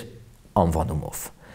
Ինչու այսքան հետաքրքիր անվանում եւ ինչպես են գրվել այս էտյուդները եւ ինչու այս էտյուդները միայն որոշ չափով կարելի է համարել դաշնամուրային էտյուդի ավանդույթի շարունակություն։ Քեյջը, ինչպես հայտնի է, տարված եւ հետաքրքրված էր արևելքի փիլիսոփայական ուսմունքներով, մասնավորապես ձեն բուդդիզմով։ Նա հատուկ սովորում էր ձեն բուդդիզմ, հայտնի ուսուցիչ Դայսեթ Տեյտարո Սուձուկիի ղեկավարությամբ եւ մինչեւ կյանքի վերջ մնաց ուրեմն հավատարիմ իր համոզմունքներին։ Ջոն Քեյջի երաժշտության հիմնանպատակն էր ազատել երաժշտությունը կոմպոզիտորի եսից։ Եվ այս նպատակին են ուղղված 1950-ական թվականներին գրված նրա ստեղծագործությունը ինչու ազատել եսից եւ ինչպես ազատել եսից։ Ինչուի նպատակը ավելի շուտ կապված է ձեն բուդդիզմ փիլիսոփայական ուսմունքի հետ։ Երաժշտությունը ազատվում է եսից, որովհետեւ մարդը առհասարակ պետք է ազատվի իր եսի մասնակցությունից, որպեսզի ընկալի տիեզերական իրականությունը, որպեսզի ընկալի բոլոր դհարմաների, ինչպես ասում են ձեն բուդդիստները, դատարկությունը եւ որպեսզի ընկալի, որ նա մեկ է մնացած բոլոր գոյերի հետ։ Այս փիլիսոփայական նպատակն է, որ առաջ է մղում Ջոն Քեյջին եւ ստիպում է նրան ազատել երաժշտությունը եսից։ Ազատելու միջոց որպես Քեյջը ընկալում է ալեատորիկ տեխնիկան, ալեատորիկ ստեղծագործական տեխնիկան, դա այն տեխնիկան է, որը հիմնված է պատահականության վրա եւ այդ պատահականությունը ամենատարբեր ձևերով է ուրեմն իրագործում երաժշտության մեջ։ Ջոն Քեյջը ինքը ասում էր, որ շատերը երբ խոսում են ինձ հետ երաժշտության մասին, նկատի ունեն երաժշտությունը։ Միևնույն ժամանակ ես նկատի ունեմ միայն հնչյունները։ Հնչյունները ոչ լավն են, ոչ վատն են։ Հնչյունները ոչ տառապում են, ոչ ուրախ են։ Դրանք պարզապես հնչյուն են։ Ճիշտ այնպես, ինչպես գետի ափին ընկած փոքրիկ քարերը պարզապես քար են, որոնք ոչ լավն են, ոչ վատն են, ոչ գեղեցիկ են, ոչ տգեղ են, ոչ տառապում են, ոչ սիրում են իրար, ոչ ուզում են Ամերիկայի նախագահ դառնալ, այլ պարզապես հնչյուն են։ Այսպիսի պարզապես հնչյունների մասին է Ջոն Քեյջի գրեթե ողջ ստեղծագործությունը։ Էտյուդ օստրալ կամ հարավային կիսագնդեր էտյուդներ, հարավային կիսագնդի էտյուդներ շարքի համար Քեյջը օգտագործում է մի հետաքրքիր տեխնիկա։ Երբ ինքը վերցնում է աստղային երկնքի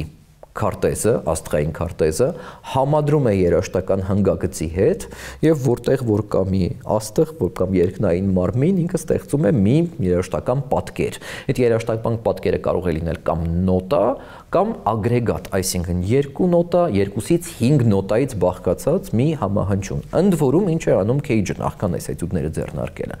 Նա ստեղծում է դաշնամուրի համար հնարավոր նվագելի 2-ից 5 բոլոր համահնչյունների ուրեմն ցանկը եւ այնուհետեւ օգտագործելով հին չինական I Ching փոփոխությունների գիրք, ուրեմն տեքստը, որը ուրեմն ինչ որ առումով ալեատորիկ պատահական ուրեմն երևույթներ կազմակերպելու մասին է, այսինքն դա բախտ բացելու այսպես ասած տեքստ է, ուրեմն օգտագործելով I Ching-ում ուրեմն ներկայացված այս պատահական պրոցեդուրաները որոշում է թե որտեղում որ նոտան կամ համահնչյունը կհայտնվի։ Այսինքն ամբողջ ստեղծագործությունը Քեյջի մտածողության արդյունքը չէ, Քեյջի եսի արդյունքը չէ, բայց Քեյջի գոնե ֆիզիկական աշխատանքի արդյունքն է։ Որոշ ուրեմն քննադատները ասում են այս երաժշտությունը Քեյջը չի ստեղծել, Աստվածն է ստեղծել կամ պատահականությունն է ստեղծել, ուրիշները ասում են, որ Քեյջը իր երաժշտական միջակությունը փորձում է սքողել ուրեմն մի որոշակի տեխնիկայով։ Ամեն դեպքում որոշումը ունկնդրինն է եւ Քեյջը 20-րդ դարի երաժշտության մեջ հանդես է գալիս որպես մի այսպիսի նորարար, որպես մի այսպիսի երաժշտության փիլիսոփա, որը բացում է հնարավորի եւ անհնարի սահմանները երաժշտության մեջ եւ ստեղծում նոր մտածողություն եւ արդեն 21-րդ դարի կոմպոզիտորի գործը կլինի, արդյոք ինչ որ մի բան օգտագործել Քեյջի երաժշտական մտածողությունից որպես մի բան, որը որ պետք է զուտ երաժշտությանը, կամ պարզապես դիտարկել Քեյջին որպես մի այսպիսի տարօրինակ երևույթ երաժշտության պատմության մեջ։ Նույն կերպով Քեյջը ստեղծել է ոչ միայն հարավային կիսագնդի էտյուդները, այլ նաև էտյուդների երկու շարք։ Հյուսիսային էտյուդներ, որոնք գրված են թավջութակի եւ դաշնամուրի կամ առանձին թավջութակի եւ առանձին դաշնամուրի կամ միանգամից երկուսով, ուրեմն երկուսի համար, եւ մեկ այլ շարք ջութակի համար, որը կոչվում է Freeman Etudes, որը համարվում էր երկար ժամանակ կատարելու ոչ ենթակա ստեղծագործություն, միջև Իրվին Արդիտի անունով ջութակահար կատարեց այս էտյուդները ճիշտ գրված տեմպով եւ նույն կերպով ինչպես Քեյջը կոմպոզիցիայում, այսպես էլ Արդիտին կատարողական արվեստում բացեց հնարավորի եւ անհնարի սահմանները եւս մեկ քայլով, իսկ մենք տեսնում ենք, որ երաժշտության ողջ պատմության ընթացքում նման երևույթներ առկա էին։ Վերջապես մեկ այլ կարևոր շարք է 1999-ից մինչև 2001 թիվը ստեղծված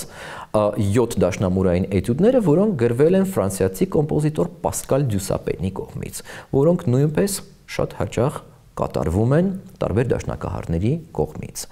Իրականում մենք էլի տեսանք մի երկար պաուզա, 70-ական թվականներից մինչև 2000 թիվը կամ 2001 թիվը, երբ հայտնվեցին Պասկալ Դյուսապենի էտյուդները։ Այդ ժամանակ ծավալվում էր պոստավանգարդի շրջանը, իսկ պոստավանգարդի մտածողության հիմնական մասը պարզեցումն էր եւ իր երաժշտության պարզեցման ուրեմն գաղափարի մեջ էտյուդը կարծես որպես ուրեմն ժանրային մի միավոր չէր մտնում։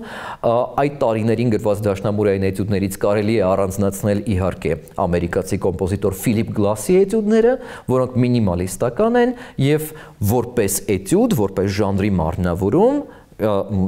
ենթադրում են ոչ թե որոշակի առաջընթաց, այլ ինչ-որ առումով նաև որոշակի հետընթաց, այսինքն շատ ավելի պարզ են, քան 20-րդ դարում ստեղծված ցանկացած այլ ուրեմն խոշոր էտյուդները կամ էտյուդների շարքերը։ Միևնույն ժամանակ Պասկալ Դյուսապենը, որպես պոստավանգարդիստ կոմպոզիտոր, մեկ այլ հայացք է գցում այդ ժանրին։ Եվ այս հայացքի մեջ ինքը կարծես նորից իմի է բերում ավանգարդի ձեռքբերումները եւ դասական դաշնամուրի ձեռքբերումները եւ դրանց գումարում նաեւ ջազ դաշնամուրի ձեռքբերումները։ Այս շատ հետաքրքիր մի բաղադրիչ է, որը բացակա էր 20-րդ դարի շատ այլ էտյուդներում։ Պասկալ Դյուսապենի էտյուդները, որոնք թվով 7 են, դրանք դասավորված են դանդաղ արագ սկզբունքով, եւ այս էտյուդների մեջ կոմպոզիտորը աշխատում է ռիթմի հետ եւ ռիթմերը անշուշտ նա ուրեմն վերցնում է ավանգարդի երաժշտական մտածողությունից, մյուս կողմից նա այստեղ աշխատում է ուրեմն ձայնակարգերի հետ, որոնք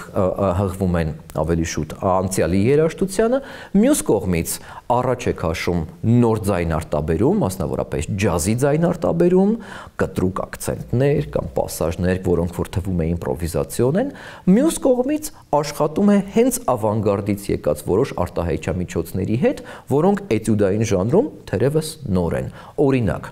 կտրուկ ակցենտներ եւ այդ ակցենտներից անմիջապես հետո